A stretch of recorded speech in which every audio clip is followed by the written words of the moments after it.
ঢাকায় আসছেন আজকে মার্কিন সহকারী পররাষ্ট্রমন্ত্রী পল কাপুর।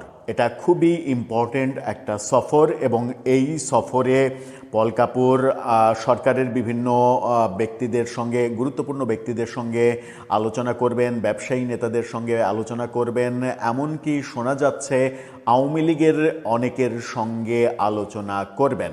এবং পল কাপুরের এই সফরটাকে কেন্দ্র করে গত 2 মাস থেকেই আলোচনা হচ্ছে। নতুন সরকার দায়িত্ব নেওয়ার পরপরই পল কাপুরের এই সফর বাংলাদেশের রাজনীতিতে নতুন একটা মাত্রা যোগ করতে পারে। বাংলাদেশের রাজনৈতিক পরিস্থিতি পরিবর্তন হতে পারে পল কাপুরের এই সফরে। তাও আবার তিনি প্রথমে দিল্লি গিয়েছেন, দিল্লি থেকে নতুন নতুন বার্তা নিয়ে তিনি বাংলাদেশ সফর করছেন।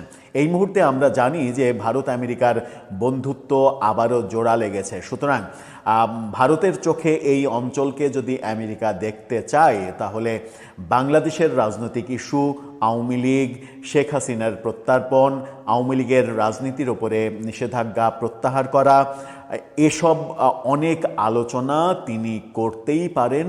এই ব্যাপারটা চারিদিকে শোরগোল শোনা যাচ্ছে। চলুন একটু ভালো করে বুঝে ওঠার চেষ্টা করি পল কাপুর যখন আসছেন বাংলাদেশে আজকে, তখন কি কি পরিবর্তন ঘটতে পারে রাজনীতি।